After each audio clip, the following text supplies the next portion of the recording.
Channel মুক্তার সাইজি।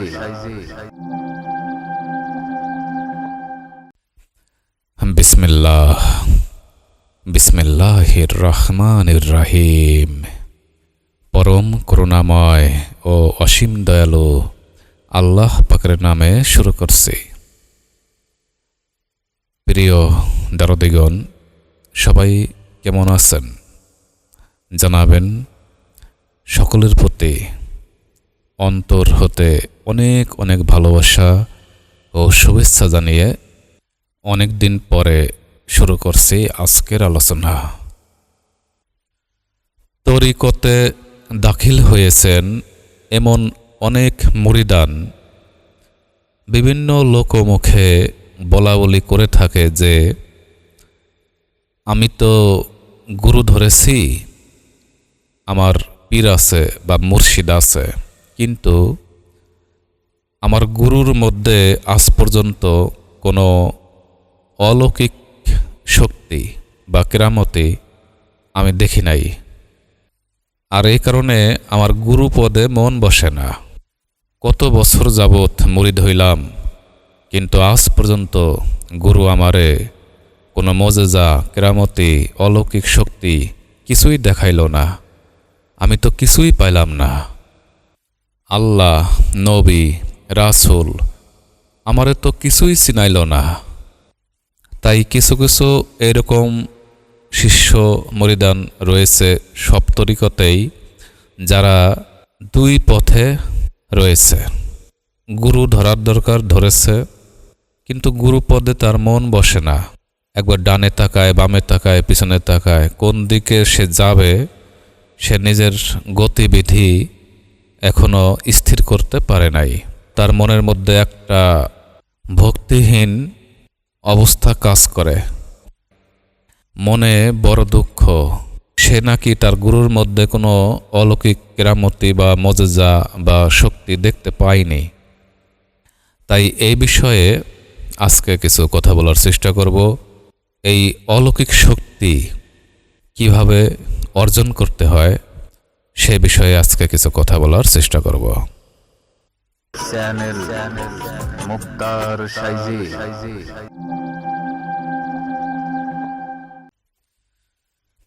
প্রিয় দরদিগণ, আলোচনার শুরুতে ছোট্ট একটি ঘটনা অথবা উপমা হিসেবে ধরা যায় সেটা তুলে ধরছি। তা হলো, একজন গুরু তার দরবার থেকে একজন শিষ্যকে নিয়ে রাস্তা দিয়ে হেঁটে যাচ্ছে। যেতে যেতে পথে হঠাৎ করে গুরু দাঁড়িয়ে তার শিষ্যকে বলল, ওহে শিষ্য, তুমি কি দেখতে পাও সামনে একটা কত বড় সর্প বা সাপ দেখা যায়? শিষ্য তখন দেখতে পেল সামনে সাপ নয়, বরং একটি কলা গাছের ডগা পড়ে আছে। কিন্তু শিষ্য সঙ্গে সঙ্গে গুরুকে বলল, জি গুরুজি, আপনি ঠিকই বলেছেন, বিশাল বড় একটা সাপ দেখা যায়। তখন গুরু শিষ্যকে নিয়ে আবার চলতে লাগল। পরের দিন সেই গুরু আর একজন শিষ্যকে নিয়ে ওই একই রাস্তা দিয়ে হেঁটে যাচ্ছে। তখন সেই শিষ্যকে গুরুজি বলল, হে শিষ্য, ওই দেখো সামনে কত বড় একটা সাপ দেখা যায়, তুমি কি দেখতে পাও? তখন শিষ্য বলল, না গুরুজি, ওটা সাপ নয়, ওটা হচ্ছে সামান্য একটি কলা গাছের ডগা পড়ে আছে। গুরু বলল, না, ওটা কলা গাছের ডগা নয়, ওটা হচ্ছে সাপ। তখন সেই শিষ্য বলে উঠল, গুরুজি, যা দেখি না দুই নয়নে, আমি বিশ্বাস করি না গুরুর বচনে। তখন গুরু তার শিষ্যকে নিয়ে আবার চলে গেল গন্তব্যস্থানে। এই যে ঘটনাটি তুলে ধরলাম, এখান থেকে অনেক কিছু বোঝার আছে। এখন এই যে ঘটনাটি তুলে ধরেছি, এই ঘটনাটি অনেক জ্ঞানী গুণী গুরু পীর অনেক তরিকার মানুষ আছে যারা এই ঘটনাকে বিভিন্নভাবে বিভিন্ন দিকে নিয়ে যায়, কিন্তু আসল কথা কেউ বলে না। একটি কথা মনে রাখতে হবে, যত মত খুঁজতে যাবেন তত পথ খুঁজে পাবেন, আর যত পথ খুঁজে পাবেন ততই একের পথ হারিয়ে ফেলবেন। একের পথে থাকতে হলে এককভাবে একনিষ্ঠভাবে আপন মন স্থির করে সেই আধ্যাত্মিক রহস্য বোঝার চেষ্টা করতে হবে। এই ঘটনাকে বিভিন্নজন অপব্যাখ্যা করে মানুষকে পথভ্রষ্ট করে দিচ্ছে, যেটা আসলে খুবই দুঃখজনক। যাই হোক, প্রথম শিষ্য বলেছিল, জি সাইজি, গুরুজি আপনি তো ঠিকই বলেছেন, ওটা হচ্ছে একটা সাপ। অর্থাৎ ওই শিষ্য দেখেছে কলার ডগা পড়ে আছে, কিন্তু গুরু বলেছেন না, এটা হচ্ছে সর্প। আর এই কারণে সে গুরুর বাক্যকে এক বাক্যে স্বীকার করে নিয়েছে, জি গুরুজি ওইটা হচ্ছে সর্প। এখন এটা কেন বলল? কারণ সে গুরু বিশ্বাসী, সে গুরুর বাক্য বিশ্বাসী, সে গুরু বাক্যকে খণ্ডন করে নাই, সে গুরু বাক্যকে অখণ্ড রূপে সে আপন হৃদয়ে ধারণ করেই কথাটা বলেছে, জি গুরুজি ওটা হচ্ছে সর্প। তাই এটা হচ্ছে একটা অসীম বিশ্বাস গুরুর প্রতি। তো প্রথম শিষ্যের পরিচয়টা পেয়ে গেলাম, সে হচ্ছে খুবই গুরু ভক্ত, গুরুর বাক্যের প্রতি সে খুব দৃঢ় অটল বিশ্বাসী। এবার আসি দ্বিতীয় শিষ্যের কথা। দ্বিতীয় শিষ্য, সে গুরু বাক্যটাকে সে লঙ্ঘন করে দিল, না ওটা হচ্ছে কলা গাছের ডগা, ওটা সর্প নয়। অর্থাৎ গুরুর বাক্যটাকে সে বিশ্বাস করতে পারে নাই। আবার সে কি বলেছে, আমি যা দেখি না দুই নয়নে, বিশ্বাস করি না গুরু তোমার বচনে।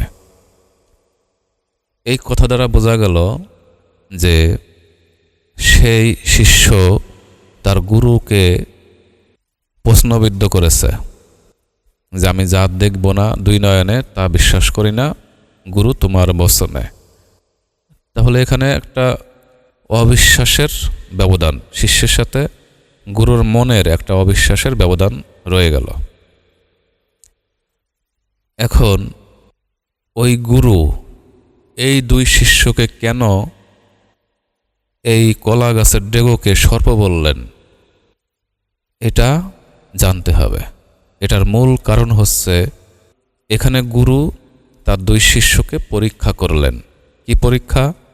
পরীক্ষা করলেন যে কোন শিষ্য তার গুরুর প্রতি দৃঢ় এবং অখণ্ডনীয় অগাধ বিশ্বাস, অটল বিশ্বাস, আর কোন শিষ্য গুরুবাক্যে বিশ্বাসী নয়, গুরুবাক্য লঙ্ঘনীয় এবং গুরুর প্রতি তার দৃঢ় বিশ্বাস নেই।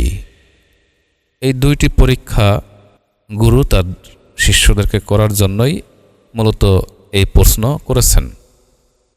এখন কিছু কিছু তরিকতের জ্ঞানীজন তারা বলেন এই ব্যাখ্যাটাকে, যে শিষ্য যা দুই নয়নে দেখতে পায় নাই, গুরু বললেও সেটা বিশ্বাস করা যাবে না।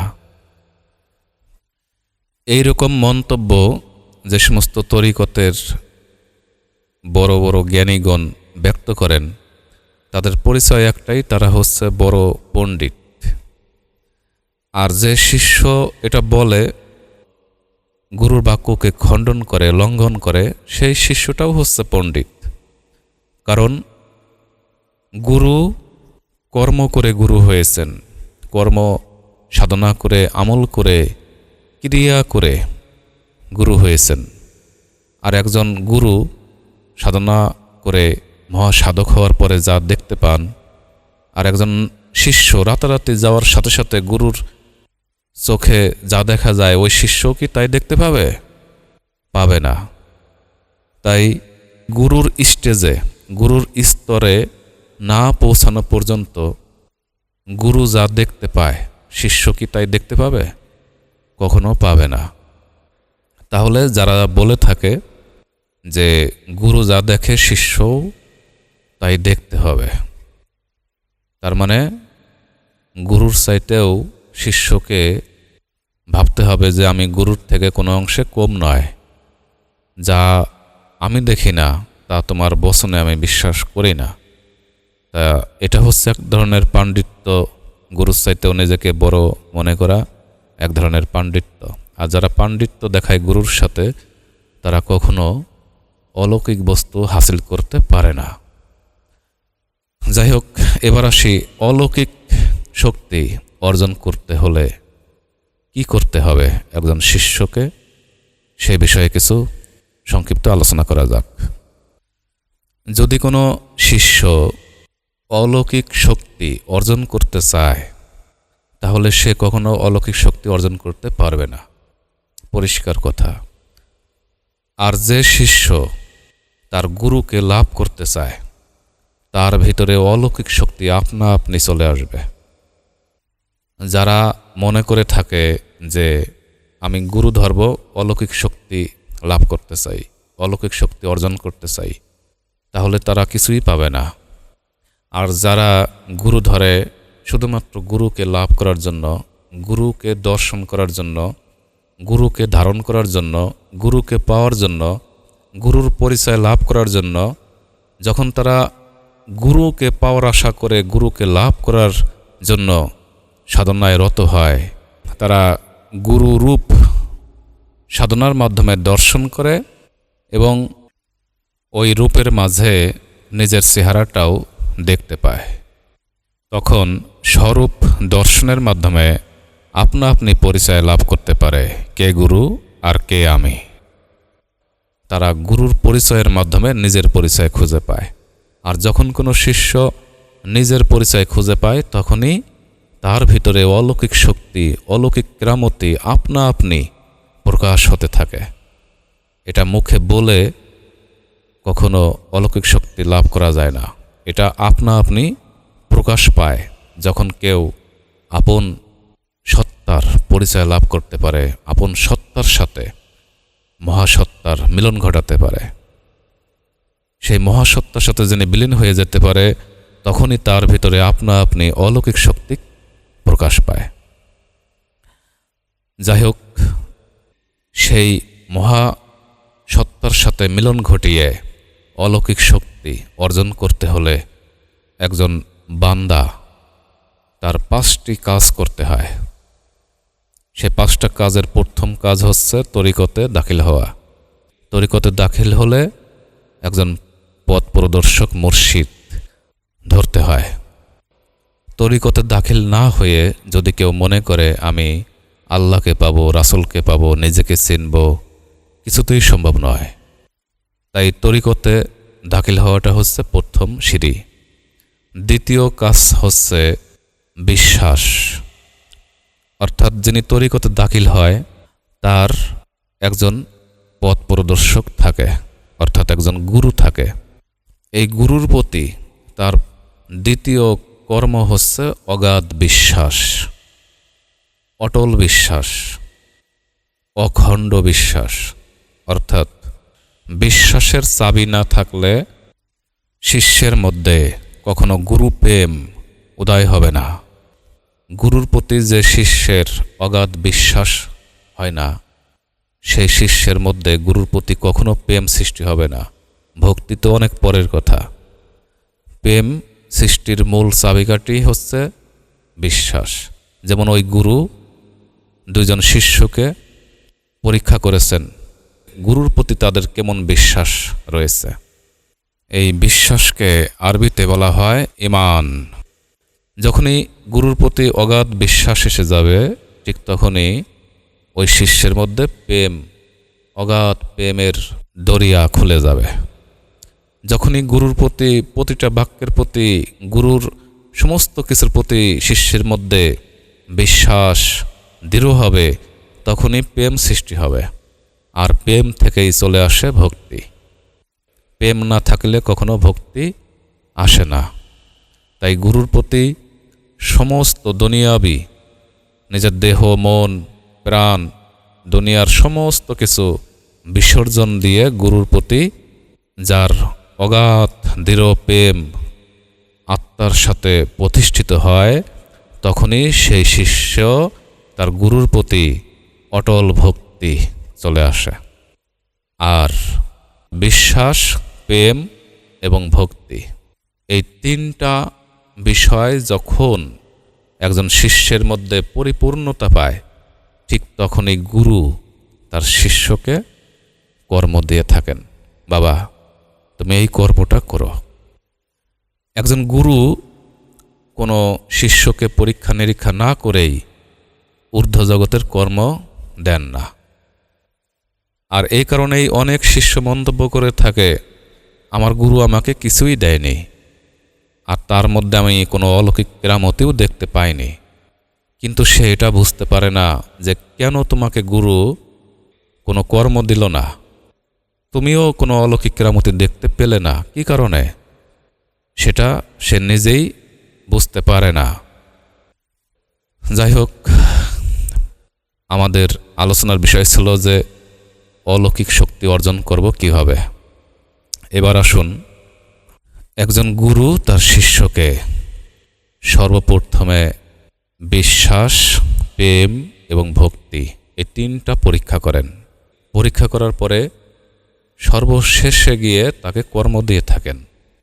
কারণ একজন শিষ্যের মধ্যে যখনই বিশ্বাস, প্রেম, ভক্তি অটল থাকে, ঠিক তখনই ওই শিষ্য যদি গুরুর কর্ম করে, তাহলে ওই কর্মতেই ভক্ত সিদ্ধি লাভ করে থাকে, ভক্তের মুক্তি হয়ে যায়। সে ভক্ত গুরুর চোখ হয়ে যায়, সেই ভক্ত গুরুর হাত হয়ে যায়, সেই ভক্ত গুরুর পা হয়ে যায়, গুরুর বাক্য সিদ্ধ জিহ্বা হয়ে যায়। তাহলে ওই স্টেজে গিয়ে গুরু যখন যা দেখতে পায়, শিষ্যও তাই দেখতে পাবে। কিন্তু ওই স্টেজ পর্যন্ত না গিয়ে আমরা প্রাইমারি স্কুলে লেখাপড়া করেই বলতে থাকি, গুরু যা দেখি না দুই নয়নে, বিশ্বাস করি না তোমার বচনে। তাই এটা হচ্ছে এক ধরনের খুব জঘন্য পাণ্ডিত্য। গুরুর চাইতেও বেশি যারা বুঝতে যায়, তারাই ফেরে পড়ে যায়। একজন শিষ্য যখন গুরুর কর্ম সাধন করে থাকেন, তখনই সেই শিষ্য কর্ম করতে করতে তার গুরুর বর্জকে ধ্যানে থাকতে থাকতে যখন সেই ভক্ত তার গুরুর আত্মার সাথে মিলন ঘটায়, তখন একমাত্র সেই বুঝতে পারে এখন জীবজগতে নাই, অনেক ঊর্ধ্ব জগতে আছি, মহাসত্তার সাথে বিলীন হয়ে গেছি। যারা বিলীন হতে পারে একমাত্র তারাই বুঝতে পারে। আর যারা গুরু সত্তার সাথে বিলীন হয়, যে শিষ্য গুরু সত্তার সাথে বিলীন হয়ে যায়, সেই শিষ্য কখনো জীবজগতে মুখ খোলে না। সে নিজেকে পরিচয় দিতে চায় না, আমি আমাকে চিনে ফেলেছি, আমি সব বুঝে ফেলেছি, আমার কোনো কিছু চেনার বাকি নাই, দর্শন করার বাকি নাই, এরকম গল্প সে আর করে না। কারণ সে মুক্তা দর্শন করে মুক্তা হয়ে গেছে। একটি কথা আছে না, ঝিনুকে মুক্তা হলে কিনার দিয়ে আর চলে না, গভীরতে সে ঘুরে ফেরে। তাই যারা গুরুর আত্মার সাথে মিলন ঘটিয়ে মহাসত্তার মধ্যে বিরাজ করছে, সেই শিষ্য গুরুকে লাভ করার মাধ্যমে তার ভিতরে আপনা আপনি অলৌকিক শক্তি প্রকাশ পাবে। তাই অলৌকিক শক্তি ভাবের ঘরে আপনা আপনি প্রকাশ পায় যখন সে অলৌকিক শক্তির সাথে বিলীন হয়। তাই যারা বলে থাকে যে আমার গুরুর মধ্যে আমি আজ পর্যন্ত কোনো অলৌকিক শক্তি বা কেরামতি দেখতে পাইনি, তাদেরকে পরিষ্কার মনে রাখতে হবে কোনো গুরু বা মুর্শিদ সকল শিষ্যকে কেরামতি দেখায় না, সকল শিষ্যকে মজেজাও দেখায় না। আর একজন শিষ্য যখন গুরুর অলৌকিক শক্তি দর্শন করে সেই শিষ্য হয়ে যায় ভক্ত। আর গুরুর কেরামতি একজন ভক্ত কখনো বাহির জগতে প্রকাশ করে না। গুরু ভক্তের কেরামতি একমাত্র গুরু ভক্তের মধ্যেই তা সীমাবদ্ধ থাকে। কারণ আধ্যাত্মিক অলৌকিক শক্তি, অলৌকিক মজেজা তা জীবজগতে প্রকাশ হলে অনেক সমস্যা আছে। যেমন জীবজগৎ তাকে চিনে ফেলবে, আর চিনে ফেলার কারণে তাকে অনেক সমস্যার সম্মুখীন হতে হয়। আবার অলৌকিক শক্তি প্রকাশ করিলে নিজের ভাবের জগতের অনেক কিছু ব্যাঘাত ঘটে। তাই গুরু ভক্ত তাদের অলৌকিক কেরামতি একমাত্র গুরু ভক্তের মধ্যেই গোপনে চলমান থাকে, তাহারা তা বাহিরে প্রকাশ করেন না। প্রিয় দরদিগণ, পরিশেষে ছোট্ট একটি কথা বলে আজকে রেখে দিতে চাই, তা হলো এক খণ্ড লোহা থেকে টন টন শব্দ উঠাইতে হইলে নিজেকেও লোহা হতে হয়। লোহার সাথে এক টুকরো কাঠ যতই আঘাত করেন সেখানে টন টন শব্দ হবে না। তাই গুরু রঙে রঞ্জিত হন, গুরুর স্বভাব ধারণ করুন। গুরুর জাতের সাথে মিশে গেলে তখন আপনা আপনি গুরু প্রদত্ত টন টন গায়েবী আওয়াজ শুনতে পাবেন। প্রিয় দরদিগণ, গুরুর কর্ম অনেক কঠিন। এ যেন 7 সমুদ্র পাহাড় পর্বত পাড়ি দেওয়া থেকেও আরও অনেক কঠিন। কি কারণে? যদি গুরুর প্রতি অগাধ বিশ্বাস, ভক্তি, প্রেম না থাকে। আবার গুরুর কর্ম একেবারে সহজ, যদি কেউ গুরুর প্রতি বিশ্বাস, প্রেম, ভক্তি অটল থাকে। তাই একজন গুরু তার শিষ্যকে কাছে টানে কখন? যখন শিষ্যের মধ্যে এই গুণগুলো নিহিত থাকে।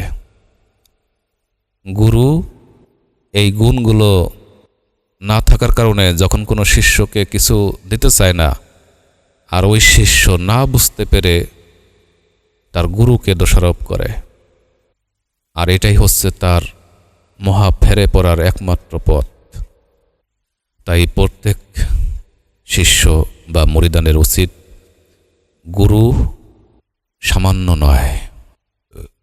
লালন সাইজি বলেছেন, গুরুকে মনুষ্য জ্ঞান যার অধপথে গতি হয় তার। গুরুকে সাধারণ মানুষ ভাবে যারা, তাদেরই অধপথে গতি হয়। গুরু সামান্য বিষয় নয়। গুরুর অপরিসীম দর্শন একমাত্র তারাই পায় যারা এই গুণগুলো ধারণ করতে পারে।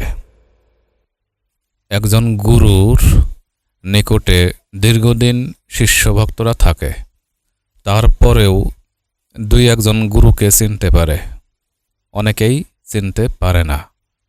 সেখানে পাড়া প্রতিবেশী, গ্রামবাসী, মহল্লার মানুষ সেই গুরু মানুষের অস্তিত্বকে চিনবে কি করে?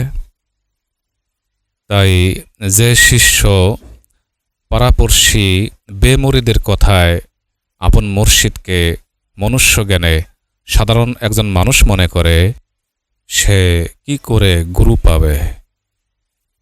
একজন শিষ্য দীর্ঘদিন সময় দেওয়ার পরেও গুরুকে চিনতে পারে না, সেখানে আশেপাশের জীবজগৎ কি করে চিনবে? তাই গুরুকে চেনা এত সহজ নয়, সবাই চিনতেও পারে না। আর যারা গুরুর সাথে বিলীন না হয়েই গুরু আত্মার সাথে নিজের আপন আত্মা, মুরিদের আত্মা বিলীন না করেই গুরুর সাথে পাণ্ডিত্য দেখায়, তাদেরকে লক্ষ্য করেই ফকির লালন সাইজি বলেছেন, কারে দেব দোষ, নাহি পরের দোষ, আপন মনের দোষে আমি পড়লাম রে ফেরে। প্রিয় দরদিগণ, সবাই ভালো থাকুন, সুস্থ থাকুন। আবার কথা হবে অন্য এক পর্বে। আল্লাহ আলেক সাইজি দয়াময়। পরিবেশনায় চ্যানেল মুক্তার সাইজি।